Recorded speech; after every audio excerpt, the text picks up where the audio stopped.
जय सिया राम। मैं रामेश्वर यादव। आज लाइव आने का कारण सभी राम भक्तों को देश के रामनवमी की बहुत ही शुभकामनाएं, बहुत बहुत बधाई। आज रामनवमी है। आज हमारे भाग्यनगर के अंदर हमारे टाइगर राजा भाई एक शोभा यात्रा निकालते, जो कि पूरे मेरे हिसाब से तो पूरे हिंदुस्तान में फेमस है वो।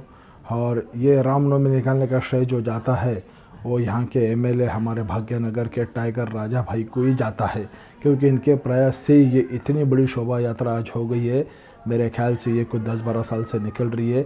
आज इतना प्रख्यात रूप ले लिए शोभा यात्रा कि बाहर से भी लोग आते हैं भाग्यनगर में ये शोभा यात्रा का हिस्सा बनने के लिए, राम जी के दर्शन पाने के लिए। ये शोभा यात्रा का इतना बड़ा महत्व कर दिया है, तो इसका श्रेय मैं देना चाहूँगा टाइगर राजा भाई को।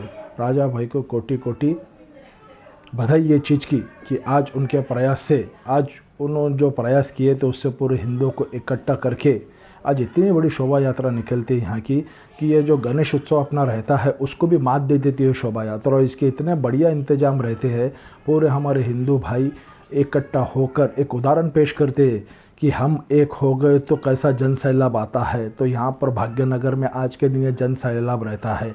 इतना रोड पैक रहता है कि वहाँ से किसी को पास होने की जगह नहीं मिलती। गणेश उत्सव में तो भी मिल जाती।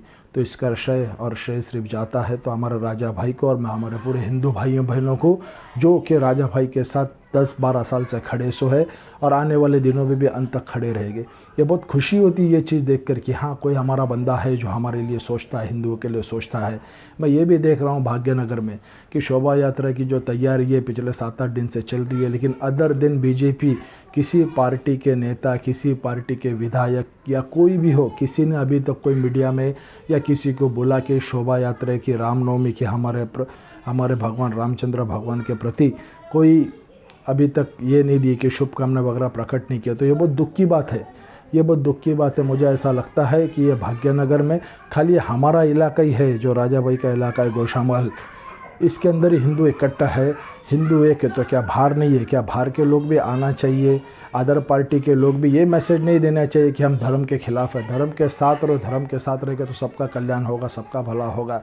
ये राजा भाई धर्म के लिए लड़ रहे हैं आज भाग्यनगर में। और जहाँ तक मेरा सवाल है, हिंदू को इकट्ठा करने का श्रेय जाता है तो सिर्फ राजा भाई को ही जाता है। तो कोटि कोटि अभिनंदन राजा भाई को ये चीज़ के लिए। और जो अदर दिन भाग्यनगर के बाहर के लोग हैं उनसे मैं कहना चाहूँगा कि ये भाग्यनगर की शोभा यात्रा का हिस्सा होना अपने जीवन में बहुत बड़ी बात है। आज मुझे बहुत खुशी होती है कि मैं पिछले 10-12 साल से इस चीज़ का हिस्सा हूँ। बहुत ही अभिमान होता है, बहुत ही गुरूर होता है मेरे को अपने आप के कि मैं हिंदू ने, कट्टर हिंदूवादी का किसी नेता के साथ हूँ मैं। मुझे बहुत खुशी है ये बात की। तो मैं यही चाहता हूँ कि हमारे हिंदू ऐसे इकट्ठे रहो, हमें इकट्ठा रहना है और हमें तेलंगाना को बीजेपी में लाना है।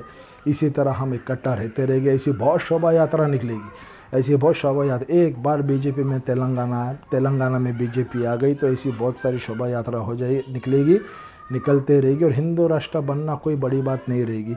योगी जी के प्रयास से, मोदी जी के प्रयास से उसकी नींव तो हम रख दिए सो है, हिंदू राष्ट्र की नींव रखी गई सो है। उस पर अमल करना है, उसके लिए कुछ वक्त बीतेगा। लेकिन हमारे हिंदू अगर इसी तरह इकट्ठे होते रहेंगे तो वो दिन दूर नहीं है भाइयों कि आप और हम मिलके जय हिंदू राष्ट्र बहुत ही ज़ोरों शोरों से, बहुत ही नारे लगा कर बोलेंगे। वैसे तो आज भी हम बोल रहे, लेकिन आज हमारा एक प्रयास है। लेकिन ये एक सच्ची घटना हो जाएगी अगर हम इसी तरह हर स्टेट में इकट्ठा होते रहेंगे। हर स्टेट में जो भी हिंदू धर्म के अगेंस्ट है उसके अगेंस्ट जाकर पूरे हिंदुओं को इकट्ठा कर सके तो ये दिन दूर नहीं है। यूपी के लोगों ने बहुत ही बड़ा परिचय दिए परसों योगी जी को वापस लाकर। इसी तरह हिंदू को एक रहना है। हर स्टेट में लगभग अगर बीजेपी आ जाती है तो हिंदू राष्ट्र दूर नहीं है भाइयों। आज कहने का मतलब यही है कि जो भाई से शोभा यात्रा का हिस्सा होता है उसे अपने आप पे बहुत गुरूर होता है, बहुत फ़ख्र महसूस होता है कि हाँ, एक बहुत बड़ी चीज़ हमारे हिंदुओं में हुई है, हम उसका हिस्सा है। तो इसीलिए ये शोभा यात्रा आप यूट्यूब पे भी देखेंगे जो अदर दिन भाग्यनगर के है।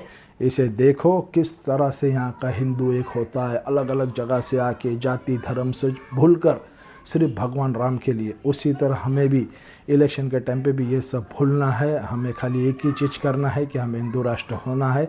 राष्ट्र रहेगा तो धर्म रहेगा, धर्म रहेगा तो हम बचेंगे, हम बचेंगे तो हर चीज़ होगी। हमारा धर्म हमारे साथ रहेगा, हमें हमारे धर्म को बचाना है, नहीं तो हम किधर के नहीं रहेंगे। ये बात इस वक्त नहीं बोलना चाहिए, लेकिन बोलना पड़ रही है, क्योंकि कुछ स्टेटों के अंदर बीजेपी को बहुत गलत तरीके से पेश करते जा रहे हैं लोग। और भाग्यनगर में भी ऐसा ही हो रहा है। अदर देन हमारी कॉन्स्टिट्यूटिव गौशामल, यहाँ पर तो कोई आके हमारे एमएलए टाइगर राजा भाई को हरा नहीं सकता। ये तो हम 2000% गारंटी से बोल सकते हैं कि इनको कोई हरा नहीं सकता। इनो गौशामल में अमर हो गए सो है, इनको कोई हरा नहीं सकता एमएलए साहब को, हमारे टाइगर भाई को। तो उसी तरह हिंदू इकट्ठा हो जाओ। बहुत ही प्रचंड खुशी की बात है, बहुत ही प्रचंड खुशी का माहौल रहता है इस चीज़ का हिस्सा होने का। तो मेरी सभी हिंदू से ये विनती है कि हर स्टेट में ऐसी एक चीज़ होनी चाहिए, एक नेता ऐसा होना चाहिए, एक कट्टरवादी ऐसा होना चाहिए कि जो अपने धर्म के लिए जीता हो, जागता हो, सोता हो। उसके दिमाग में एक ये बात चलती रहनी चाहिए कि मैं हिंदू हूँ, मुझे अपने आप पे बहुत फ़ख्र है कि मैं हिंदू हूँ, और मुझे मेरे भाइयों के लिए कुछ करना है, हमारे धर्म के लिए कुछ करना है। तो ऐसे इकट्ठे होते रहो भाइयों। रामनवमी की फिर से एक बार बहुत बहुत कोटि कोटि बधाई सभी राम भक्तों को। जय सिया राम।